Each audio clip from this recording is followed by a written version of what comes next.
On the cusp of a new century, Ireland is a country traumatised by violence. The surface calm masks the bitter division caused by a failed rebellion in 1798. The Protestant ascendancy remains in power, and the Catholic majority appear vanquished.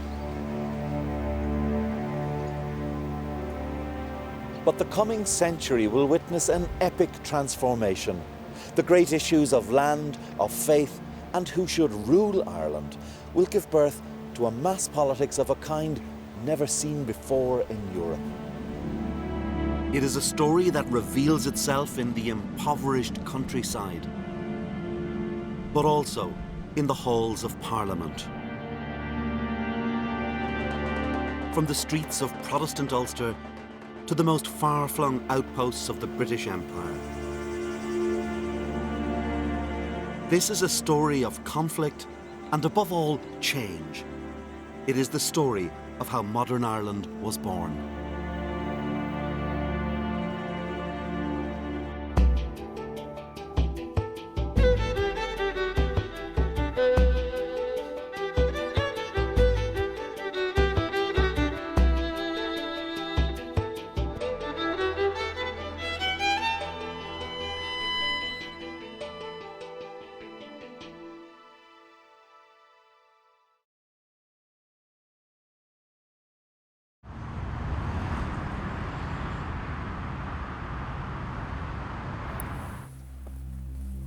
It lies here among 25,000 other Acts of Parliament in a small room at Westminster.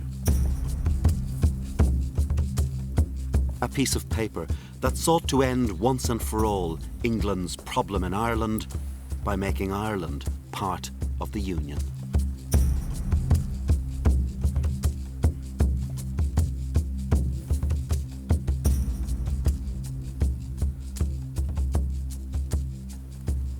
Here it is, this act of union of Great Britain and Ireland that binds together two nations.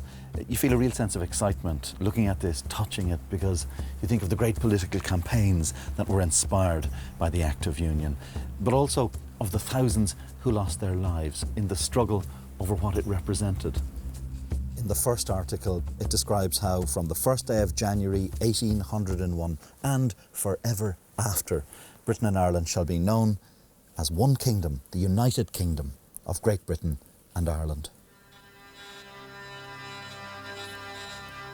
To this very day, men are willing to kill to try and break the Union. The Union passed into law at a time of international crisis. Britain faced war with France, and Ireland was dangerously unstable. A Protestant Parliament ruled over a Catholic people. But bring both factions into a larger kingdom, and Ireland's claustrophobic hatreds would evaporate. That was the theory. And so Protestant landlords were cajoled and bribed with money and peerages. And the Catholics promised reform of the remaining penal laws that excluded them from Parliament and public office. Nowhere was news of the Act of Union greeted with more anticipation than in the leadership of the Irish Catholic Church. There was an understanding with the British government that with union would come the granting of Catholic emancipation, full political rights for Catholics. At a stroke, one of the most divisive issues in Ireland would be removed. Everything now depended on what happened next at Westminster. The Prime Minister, William Pitt, had looked to the example of Scotland, safely ensconced in the Union since 1746. But Pitt faced the opposition of anti-Catholic forces in his cabinet, who encouraged King George III to oppose any change. The king believed that to grant full civil rights to Catholics would violate his coronation oath to uphold the Protestant faith. In the middle of an assembly of MPs, he stopped and shouted, "I will consider every man my enemy who proposes that question to me." Pitt was humiliated and backed down. Pitt resigned within the year. His failure changed the course of Irish history. Had emancipation been granted, as was planned in the 1790s or in the early 1800s as part of the Act of Union deal, I do not think that Catholicism in Ireland would have taken on the shape it did and would have become so associated with politics and later on with nationalism. It was that crucial delay that drove Catholics into an alliance with forces which were not always cooperative with the British state. Catholic alienation would be deepened by economic decline. When the war with France ended in 1815, agricultural prices collapsed and a booming population increased pressure on the land. This was a perilous situation in a country already overwhelmingly dependent on farming.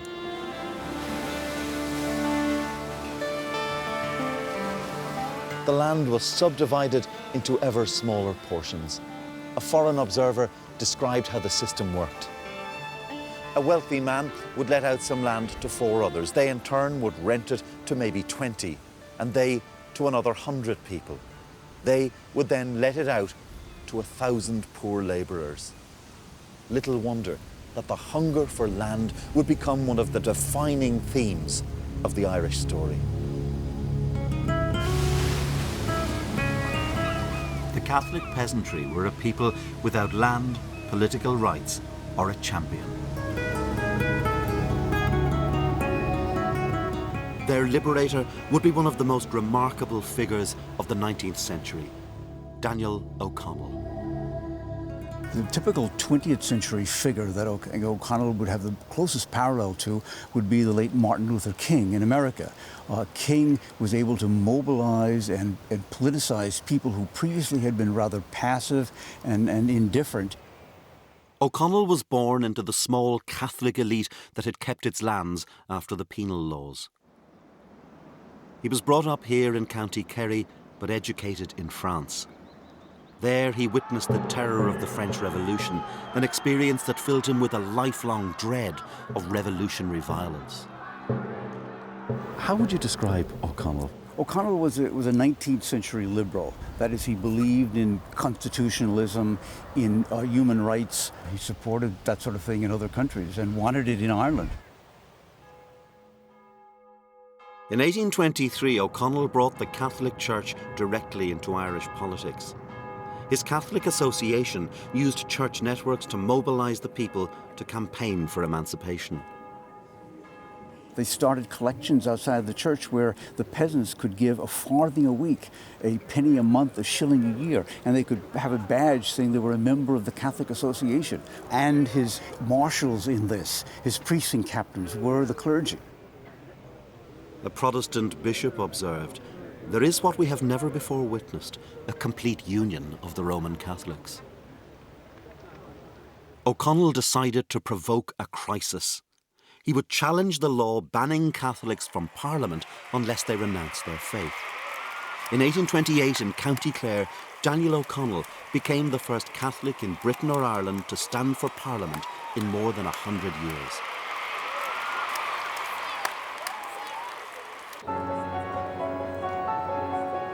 O'Connell won easily, but he also had support in government. The crisis presented pragmatists in the British cabinet with the opportunity to repeal the remaining laws against Roman Catholics. Catholic emancipation enables and empowers a whole world of Irish Catholics who previously, over the traumatic first 20 years of the Union, have not seen any element of power open to them. It enables them to feel, I think, they have a stake. But there is a part of Ireland where the rise of O'Connell is greeted with fear. In Ulster, there were more than 1 million Protestants, descendants of the settlers who'd come in the 17th century. They ranged from landed gentry to farm labourers to factory workers. Many had prospered, creating thriving industry. Although some Protestant dissenters had led the rebellion of 1798, Sectarian conflict with Catholics had helped to create a siege mentality among the growing Protestant working class.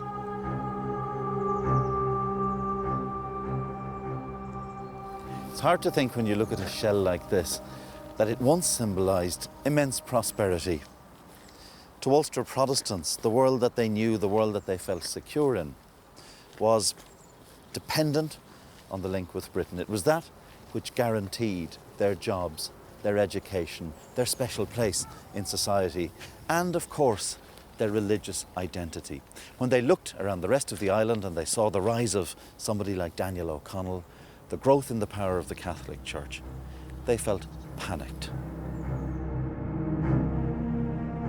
O'Connell's supporters attempted a political invasion of Ulster. It failed, but sectarian fear escalated. Once you get clashes between large groups of people, then you get these general fears that actually, quite simply, they want to wipe us out. They've come here with a large group of people. We're defending this piece of space with our group of people. It becomes a very elemental, very simple conflict. O'Connell failed to understand the power of Protestant fear. It was a failure Irish nationalists and British governments would continually repeat. And if Protestants were alarmed by the Emancipation Campaign, what O'Connell planned to do next would strike directly at the heart of the British Constitution. He was about to move from the politics of religion to those of union. Daniel O'Connell now set out on his most daunting campaign of all, to repeal the Act of Union, which joined Britain and Ireland together as one nation, and under which this country was ruled from London. Now, O'Connell wasn't a revolutionary. He didn't want Ireland to leave the wider British Empire. What his repeal campaign demanded was an Irish Parliament where Catholics would hold power. The majority of Catholic bishops and priests supported the campaign, and clerics went back into action to rally the people. O'Connell held some of the largest political meetings in European history. The greatest gathering was at Tara, seat of the old High Kings, where O'Connell's carriage took 2 hours to pass through the crowd.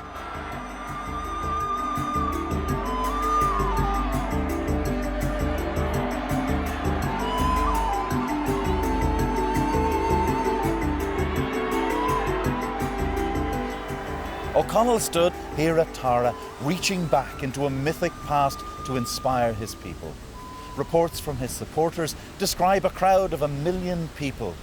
Whatever about the exact numbers, it was certainly the largest gathering the country had ever seen. And it rattled the government. Within 3 months, O'Connell had been arrested and he would be jailed. The movement disintegrated. Mass demonstrations on their own could not win repeal. O'Connell needed political support at Westminster, and he had none. Within 3 years, he would be dead, taken mortally ill on a pilgrimage to Rome. But the tumult of O'Connell's era had created a generation of more radical nationalists.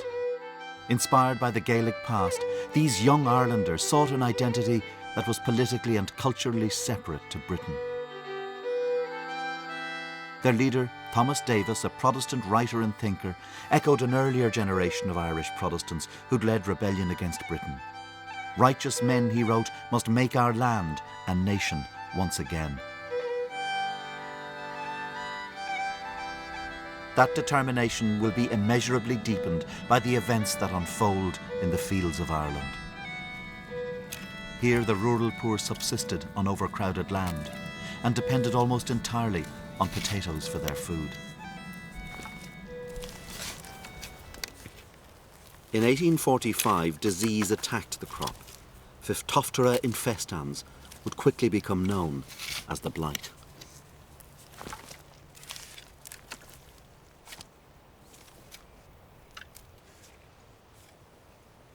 How did the blight work? What did it do to potatoes? Well, basically, it ratted the potatoes. Spores that travel in the air, and it comes in and it gets onto the stalk, onto the leaf of the stalk, and it travels down through the stalk, down into the potato, and basically rots the potato. The blight swept west across Europe, killing 50,000 in Belgium, an even greater number in Germany. In Scotland, tens of thousands emigrated to escape the hunger. But none of this compared to what would happen in Ireland.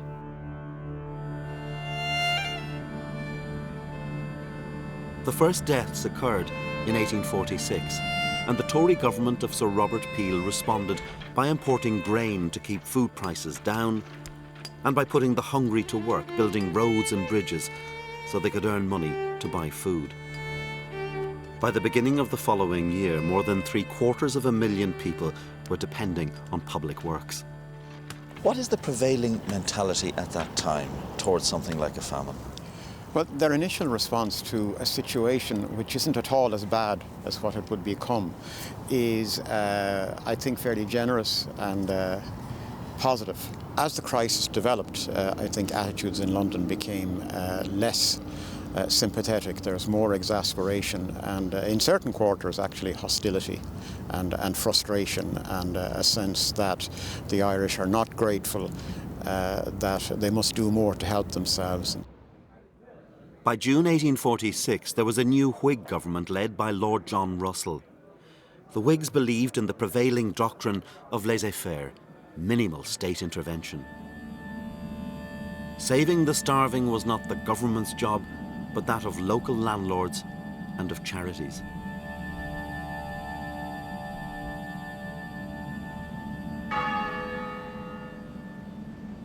And so, as the crisis deepened, government support for public works was removed.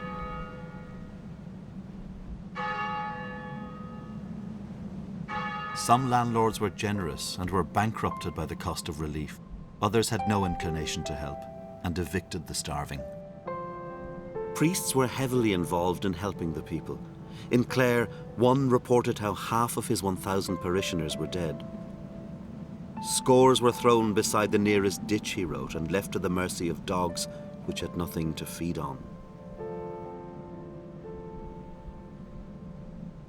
Food prices soared far beyond the wages of those still employed on public works, and government soup kitchens were closed after being open for just 6 months.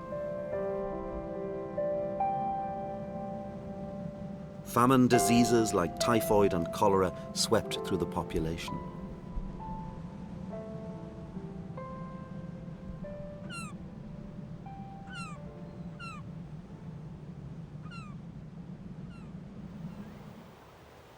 The workhouses, paid for by the landlord's rates, were besieged by starving people. Overcrowding became endemic in many of these places. Workhouses would become mansions of the dead. A visitor to the Fermoy workhouse wrote of how a pestilential fever was raging through the place, and all the horrors of disease were aggravated by the foul air. On the day of that visit, 30 sick children were found crammed into just 3 beds. With crops failing, the poor fell behind in their rents. Tens of thousands were evicted.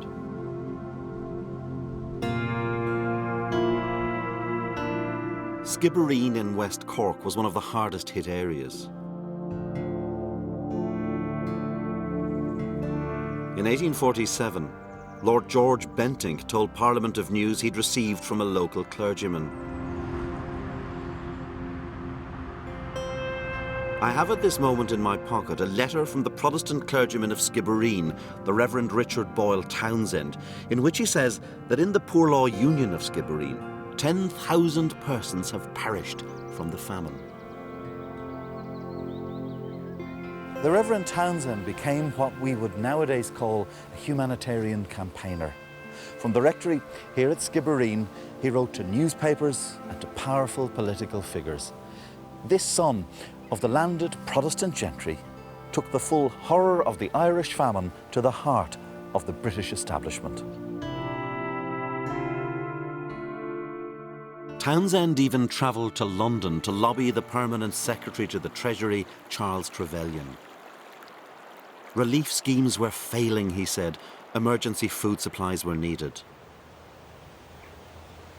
But Trevelyan saw the calamity in starkly different terms. God had sent the famine to teach the Irish a lesson, he wrote. That calamity must not be too much mitigated. The real evil was the people's selfish, perverse and turbulent character. To Irish nationalists, Trevelyan's callous words represented the true voice of the union with Britain. What is it that motivates Charles Trevelyan? He articulated ideas which I think were pervasive at the time. Things like self-reliance, market forces, small government, the dangers of overpopulation, the danger also of what economists would call moral hazard in the context of famine relief. The sense that if you relieved the Irish too generously, they wouldn't learn a lesson, and the same thing was going to happen in a few decades again.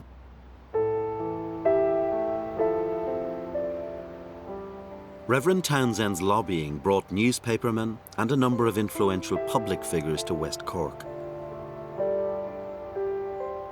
He showed them the cabins of the dying and the mass graves. Reverend Townsend brought his visitors to this graveyard. Here they saw the horse-drawn carts pull up with corpses. They saw them being emptied into the ground, layer upon layer, without coffins. In this one mass grave lie the remains of 9,000 people.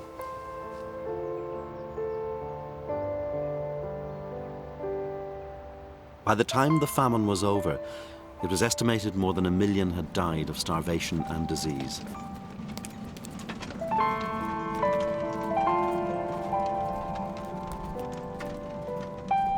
Among them was the Reverend Richard Boyle Townsend. He died from typhus, contracted from those he had been helping.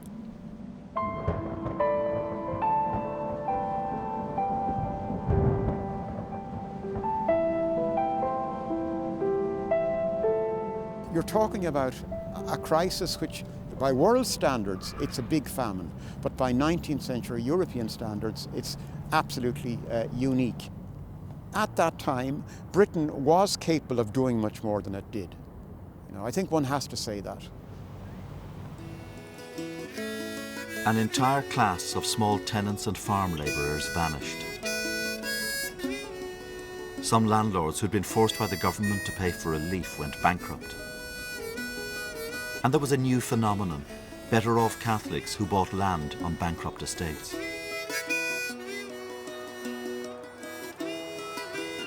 More than 1 million of the poor took to the emigrant boats. Farewell to you, old Ireland, since I must go away. I now shake hands and bid goodbye, and can no longer stay. Our big ship lies in deep Lough Foyle, bound for the New York shore, and I must go from all I know and lovely Moneymore.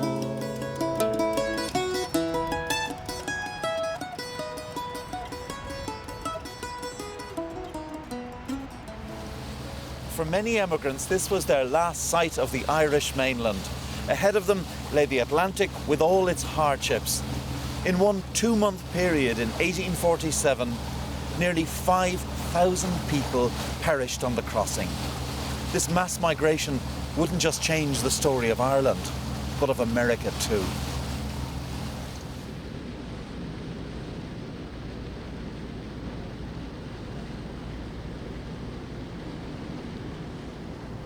The story of Irish Catholics in America is a mix of romantic fable, phenomenal social advancement, and hard politics. 1.5 million Irish left their own country for America during the years of the famine. By the middle of the 1850s, there were more Irish living in New York City than there were in Dublin.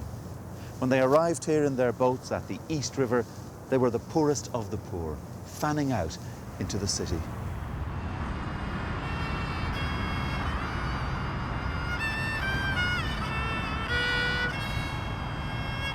America was absorbing millions of refugees from hunger and political crisis from across the world. The Irish flooded into the cities of the American East Coast. This is now part of Chinatown, but back then it was called the Five Points District. Here the Irish jostled and competed with Germans, Scandinavians, Dutch, with blacks who'd fled slavery in the south. Charles Dickens, visiting here, described it as a place that reeked of filth and dirt, where even the houses seemed old from debauchery. It was a place where only the toughest and the canniest survived. The Irish come off boats down in the East River here in the 1840s, the lowest in terms of social status. And yet within a decade that's changed. How do they do it? Well, they do it because they bring with them something intangible, and that is a capacity for political organisation, which they've acquired under the tutorship in the way of Daniel O'Connell over the previous 30 years. No other people were able to organise themselves at so low a social level. And within a decade of arriving, they had become the driving force in New York politics. Many would find their political outlet in the salons of the American Democratic Party. But others among the Irish, embittered by the cruelties of the famine, were looking back towards home.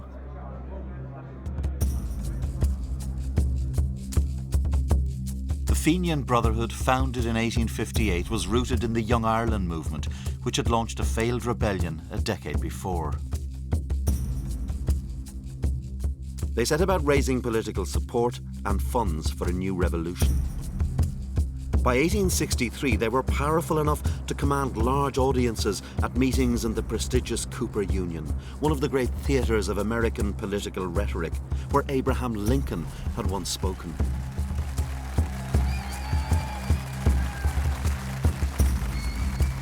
Tell me, in essence, what were the Fenians? Well, the Fenians were essentially the cry for revenge for the famine.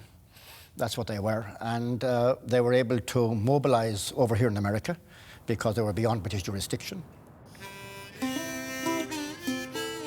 The driving force is getting money out of people. That's the ultimate test of organisational capacity. To send back to Ireland, and enormous amounts were collected.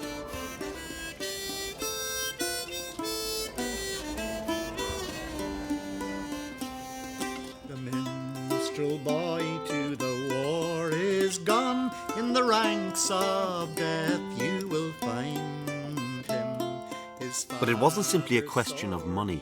Irishmen had also gained military experience fighting in the American Civil War. They would now try to strike at British power wherever they could find it. They hope in 1866, immediately after the end of the Civil War, that if they can invade Canada, as the closest British possession. Invade Canada? Invade Canada. How many of them were going to do that? Well, it wasn't all that well planned, let's put it like that. How many men were they going to send? Just over 1,000 tried to get into Canada. And they won some skirmishes on the border, but it didn't work out successfully. And there was a second attempt which worked out even less successfully. But the Fenians understood the power of revolutionary gesture, the propaganda of the deed. In 1867, they carried out the first acts of Irish terrorism in Britain.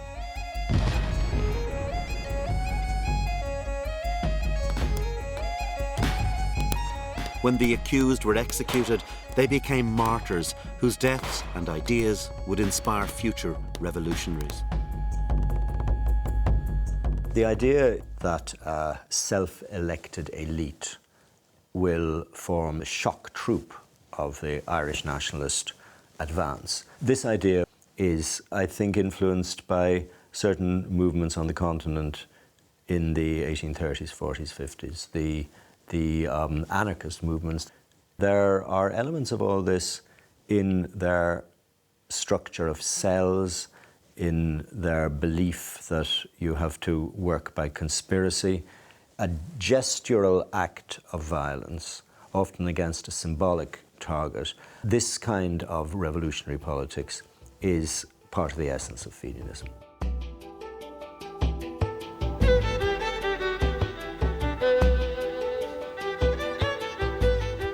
A brief Fenian rebellion in Ireland was quickly crushed. But they would be hugely influential in a social revolution, a movement rooted, as with so much of the history of the Irish 19th century, in the land.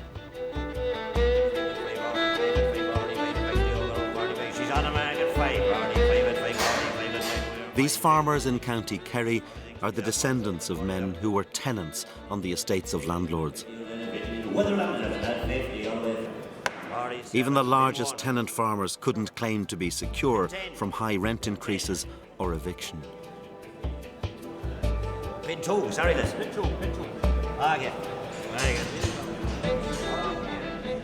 And when the potato blight struck again and threatened another famine in 1878, a movement emerged determined to protect the farmers from eviction.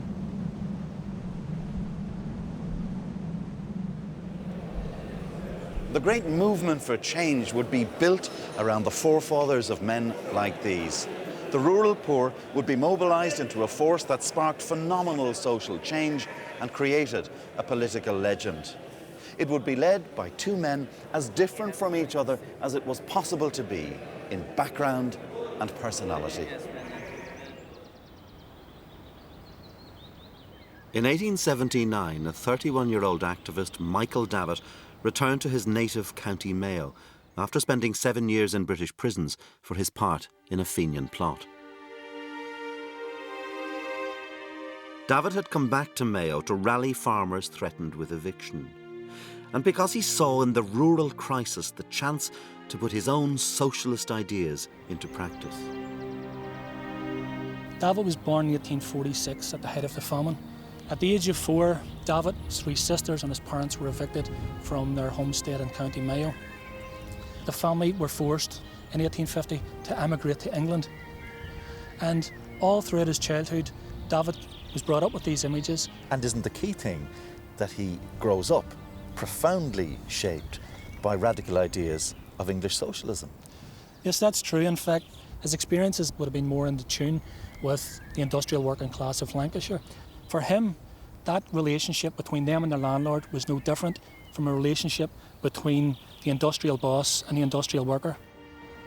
Davitt was a child of the Industrial Revolution and at the age of 11 had lost his right arm in a mill accident. Yet this class warrior would form an alliance with an aristocrat. Charles Stewart Parnell came from a Protestant landowning family whose fortunes had declined after the famine. From his American mother, he'd inherited a strong anti-British sentiment, and he would become a nationalist icon. Parnell and Davitt are a fascinating contrast in almost every way you can think. Parnell, an aristocrat, a dictator, as he was well known as. He even called one of his horses Dictator. Davitt, a socialist who becomes increasingly socialist with the years. But out of those differences came, I think, a great deal of the strength of that astonishing decade of roughly 1880 to 1890, when such political success seemed to be within the grasp of the Irish nationalist movement. Davitt admired Parnell's willingness to confront the government. The vehicle that would bring both men to the forefront of nationalist politics was the Irish Land League, which began from October 1879 to organise civil disobedience against increased rents and evictions.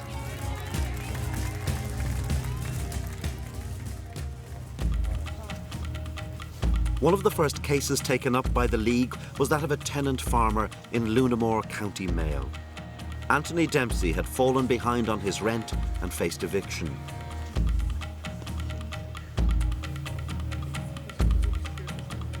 These are relatives of Anthony Dempsey visiting his old cottage.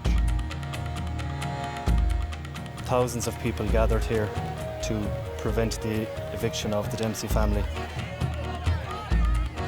The biggest significance of it was that Charles Stewart Parnell came to this scene. So he would have come up the road, down over that way, yeah, and come up. Thousands of people. Yeah. We're led to believe that Parnell came up the hill there on a white horse. Now, is that kind of well, the Irish gift for romanticising things, or did it really happen? I don't know, but it would have added to the whole occasion if it did happen. It's, because that's how people saw him. Yes, wasn't it? Yes. I mean, there's truth in that. They saw him as the knight riding to rescue. Yes, when the police realised the major in charge called off the eviction at that particular time.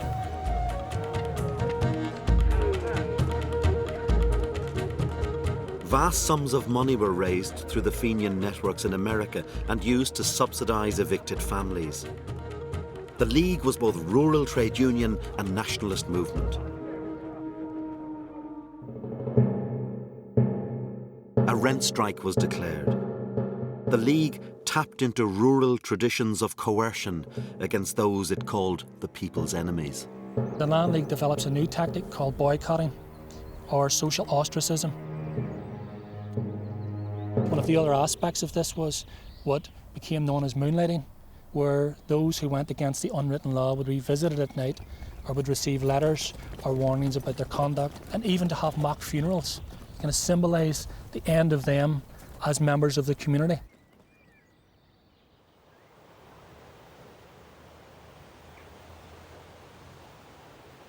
But transformation in Ireland is dependent on a parallel but very different revolution in Britain. It is the age of mass industrialisation and rapid social change. In this evolving United Kingdom, dominated by the forces of industry, the old Ireland of landlords seems out of step with the spirit of the age. Politics too was changing. The vote had been extended to factory and farm workers. Parnell's Irish Party benefited from a new secret ballot, which undermined the power of landlords to coerce their tenants into voting for them. Irish nationalists were a force in Parliament. The struggle for land rights now moved to the Houses of Parliament, and it would take the energy and vision of a British Prime Minister to introduce legislation that would have a more far-reaching, practical impact on the lives of rural communities than any other statute in the past century. William Ewart Gladstone was a combination of moralist and canny politician. In 1881 he introduced a Land Act which offered Irish tenants security from eviction and a means of controlling their rent. After further agitation, Gladstone moved closer to meeting the key demand of David and Parnell, the right of Irish tenants to buy their own land. I think there's a strong argument for saying that the hinge on which modern Irish history turns is the Land War of 1879 to 1882. From 1881 through to the Land Acts of the early 20th century, you have the British state enabling Irish tenants to buy out their holdings from the landlords and become small peasant proprietors, as the phrase of the day would have it. This has immense implications for the creation of a conservative, with a small c, rural petit bourgeoisie. The social revolution that begins with the Land War isn't the creation of a socialist state, as David would have wanted, but it turned out to be a conservative revolution, which is exactly what Charles Stewart Parnell would have liked. There has been a long social revolution. The laws which forced Catholics and Presbyterians to pay for the upkeep of the Anglican Church have already been overturned. It was now no longer the state church. The Protestant ascendancy was being dismantled not by violent revolution, but by acts of a British Parliament. The Catholic bourgeoisie of farmers, merchants and professionals were the rising force, and their church, already powerful, would come to dominate Irish life well into the modern age. In the new confident church, Cardinal Paul Cullen had emerged as a princely figure. He was ordained the same year that Catholic emancipation was granted, and rose to become Archbishop of Dublin and Ireland's first cardinal. Cullen set a mark on Irish Catholicism which was there until very, very recently. He set up an institutional framework. The orphanages, the schools, the churches, the confraternities, all the paraphernalia, if you like, of Catholic life. His era was also hugely influential in shaping the personal and public piety of the Irish. There's a pretty fierce attempt to control the Catholic population on the part of Cullen and the kind of men who came along with him. His interest is the security, the rights and the position of the Church, and he will be as tough as he needs to be to secure those Catholic interests. The story of the 19th century in Ireland is one in which power shifts decisively. The great issues of religious freedom, of land, have now been confronted. But there remains the most divisive question of all, Home Rule. Up to now, Ireland has been ruled from London. But the campaign to change that will lead to the division that persists in Ireland to this very day. The new campaign will be led by the hero of the Land League, Charles Stewart Parnell. Under Home Rule, Ireland would stay in the Empire.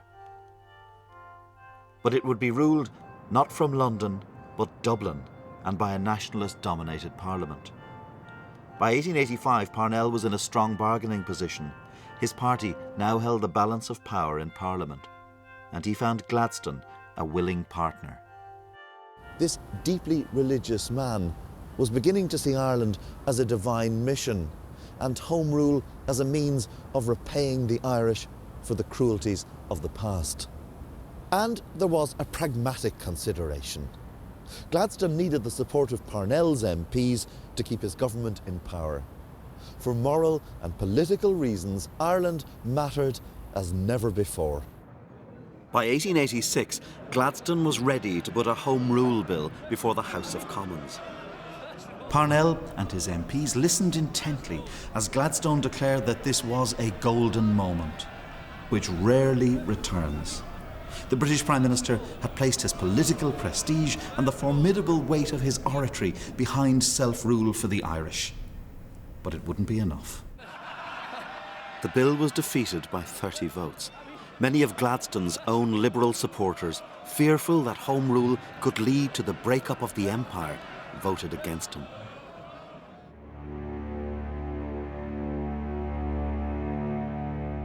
In Ireland, the bill raised sectarian tension. Many Ulster Protestants saw Home Rule as simple Rome Rule. On the day the bill was defeated, there were riots in Belfast. Here at Alexandra Dock, a rumour spread that Catholics had attacked an Orangeman. Soon, hundreds of shipyard workers were streaming across the road. They set about the Catholics, beating them with whatever came to hand. The Catholic workers, some of them jumped into the water, trying to swim across the river. One man was drowned. By nightfall, rioting had spread across Belfast. Gladstone took an extremely myopic view, I think it has to be said, of Ulster resistance, in which he was accompanied by Parnell, who simply took the line that Ulster had played a grand part in the 1798 Rising and platonically was part of nationalist Ireland, and these deluded unionists would come and see this in time. As news of the defeat of Home Rule spread through the streets of Belfast, Protestants in working class areas came out to celebrate. They marched behind orange bands and they lit bonfires. As the smoke curled up into the sky, it could have been read as a warning of an age of violence and division that was to come. Parnell and Gladstone were to make one more attempt at bringing about Home Rule. In December 1889, Parnell travelled to Harden Castle in Flintshire, Gladstone's country home.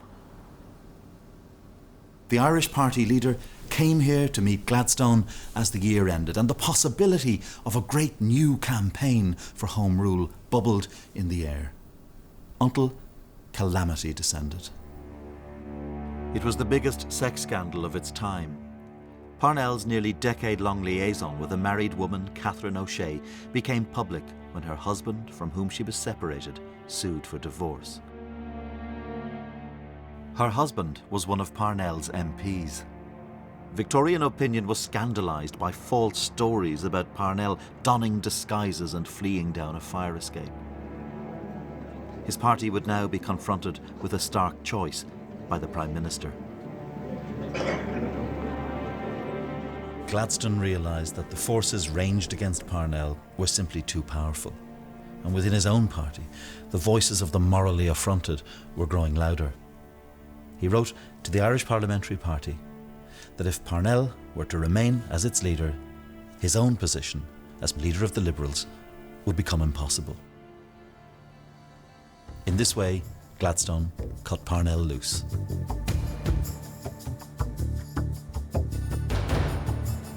But Parnell would not step down, even after his former allies, the Catholic bishops, denounced him. At a bitter meeting in Westminster, he faced his MPs. Parnell placed his leadership before the unity of the party, and it split. The majority deserted him. He returned to Ireland to campaign, facing often hostile crowds. His health worsened, and he was dead within a year. Parnell's fall and destruction was a kind of classic tale of hubris. He was a titanic figure, but the flaws in his personality were part of that titanic image, that kingly hauteur. When he fought his last campaigns, one of his tactics was to pour scorn on the very thing that he himself had accomplished. He was now saying, look, it would never have happened. Never trust the British. He is reverting to an older Fenian-style kind of rhetoric, where Britain represents the infamous thing that you can never trust, that will always do down Ireland. He's saying, now they've done down me. He had done himself down. Vast crowds attended Parnell's Dublin funeral.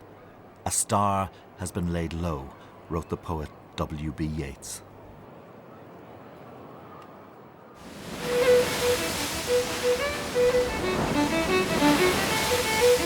The age of the political titans was over, O'Connell and Parnell. But the promise of Home Rule had prompted many nationalists to re-examine Irish identity. They reached back into the mythical past for inspiration. These cultural nationalists sought an Irish Ireland, an identity utterly separate from Britain. Gaelic sports were revived. The Gaelic Athletic Association repudiated English games in favour of sports like hurling. As James Joyce wrote, the racy of the soil were building up a nation once again. The movement became one of the most important organisations in Irish history. It also attracted radical nationalists. Several of the GAA's founding members belonged to the Fenian Irish Republican Brotherhood. The GAA would also become central to the first great campaign of cultural nationalism, reviving the Irish language.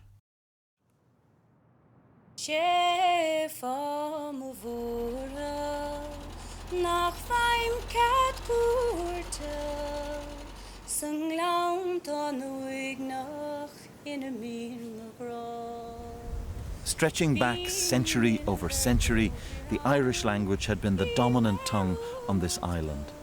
But by the late 19th century, that had changed. English was now widely spoken.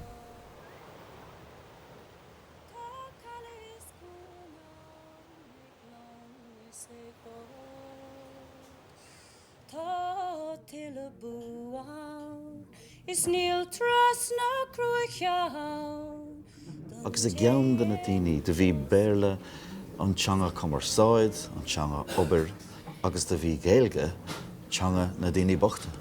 Yeah, well, tuisce socha gur a bhain an béarla le cuasaí gnó, agus cuasaí dulcan cín, agus cuasaí deachais, gur a bémin sin ar an méarla, agus is fuair an béarlan sin túsáite, agus is somlan sonnas ará gur curach an Gaeilge síos agus gur as sin amach gur bhain an Gaeilge le ar gúltach agus bochtas.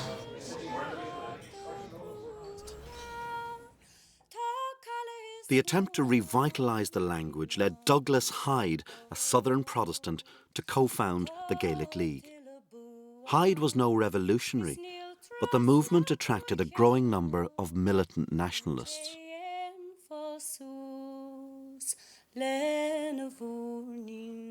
People like Douglas Hyde want to keep politics out of the Gaelic League. But politics are never going to be kept out of a movement, part of whose rhetoric depends on the constant reiteration of Englishness as contamination. But this cultural renaissance isn't simply an attempt to create a nationalist myth of Ireland. The poet William Butler Yeats is an Irishman rooted in the Protestant world, but committed to nationalism. He writes in English but is inspired by Eastern mysticism, European modernism, and Celtic mythology. Yeats and his colleagues are imbued with the past, but open to the world.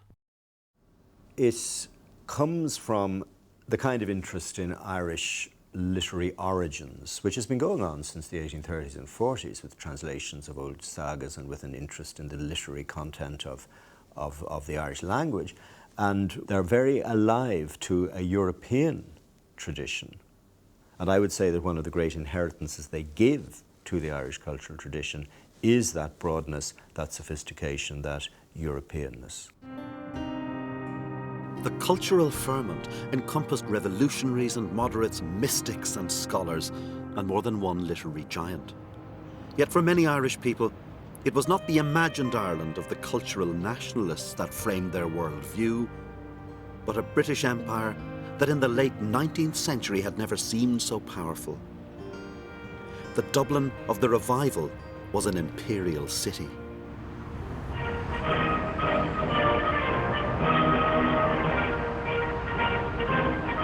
From Queen Victoria's civil service to the traders and the military, the Irish were embedded in the imperial project. Ireland was part of the largest empire in history, covering nearly a quarter of the Earth's landmass. And it offered endless opportunity to the willing and the adventurous. In the East India Company, a sixth of the administration was Irish, more than any other group. Nor was Irish imperial involvement confined to the Protestant ascendancy class. Civil servants like the Cork-born John Pope Hennessy from a Catholic family rose to become a reforming governor of Hong Kong. Soldiers like Luke O'Connor from Roscommon joined the army as a private, won the first ever Victoria Cross and retired as a Major General.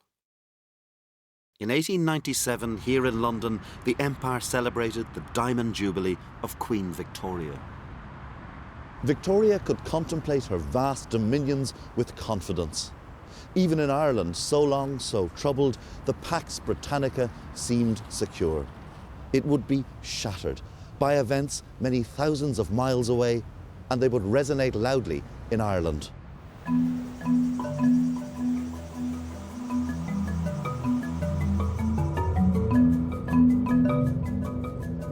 At the southern tip of Africa, the Boer republics of the Free State and Transvaal had risen in revolt against the encroaching British Empire. Irishmen working on the mines joined the Boers in this white man's war. Militant nationalists watching from Ireland would soon rally to the Boer cause. The man who would found Sinn Féin, Arthur Griffith, came here, as did the great land campaigner Michael Davitt, who witnessed the British and the Boer fighting hand to hand. And a shopkeeper's son from County Mayo, John MacBride, led a brigade on the Boer side. As MacBride himself put it, fighting the British here in South Africa was the next best thing to fighting them in Ireland itself. Among those who flocked to the Boer cause was an Irish-American brigade drawn from the ranks of the Old Fenians. They joined the hundreds who are now fighting for the Boer president, Oom Paul Kruger. Reg, tell me about the Irish. How did the Boers view the Irish? How did they see them? Yeah, they didn't take to discipline very easily. The Boers actually thought them a bit rough, and they were a bit scared of them. Of course, anybody who had a dislike of the British and a mistrust of the British were very welcome to the Boer cause. My father, who met, during the war, met quite a few of them, said he rather got the idea that the impression that they were fighting against the British and not so much for a Boer cause. Back in Dublin, the tenement children sang, "Sound the bugle, sound the drum, and give 3 cheers for Kruger." Give me a sense of the passions unleashed in Ireland by this conflict. In Dublin, which was the core of the pro-Boer movement, the Irish pro-Boer movement, there were the worst riots that had been seen in the streets of Dublin. The heroes of the Transvaal became, for a season, the heroes of Irish nationalism.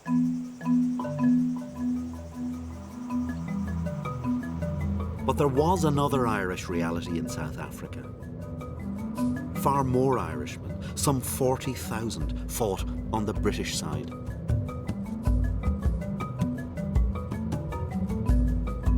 The conflict between different Irish allegiances would be exposed brutally in December 1899 at the Battle of Colenso, one of the worst defeats suffered by the British. John MacBride was present on the Boer side as they opened fire on the British positions. British troops were pinned down here in the long grass. Every time a soldier tried to raise his head, he ran the risk of being shot by a sniper from the hills above. By the end of the battle, 500 men were dead, 500 more were wounded. And by that stage, MacBride would have known that many of those lying here were fellow Irishmen.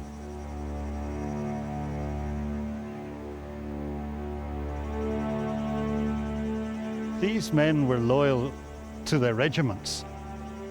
You only have to count the number of VCs that were won in these fields around us. You must remember that there are more Irish people, more Irish men buried in this valley than anywhere else on the African continent.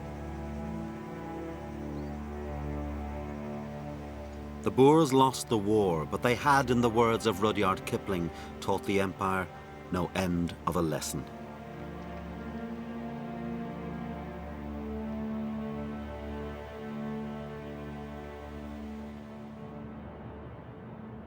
The Boer War had proved that there was a dedicated minority of Irish committed to breaking the link with empire. And although in South Africa they were vastly outnumbered by those loyal to the Crown, it was the enemies of Britain who would dictate events in the new century and propel Ireland into an age of violent revolution.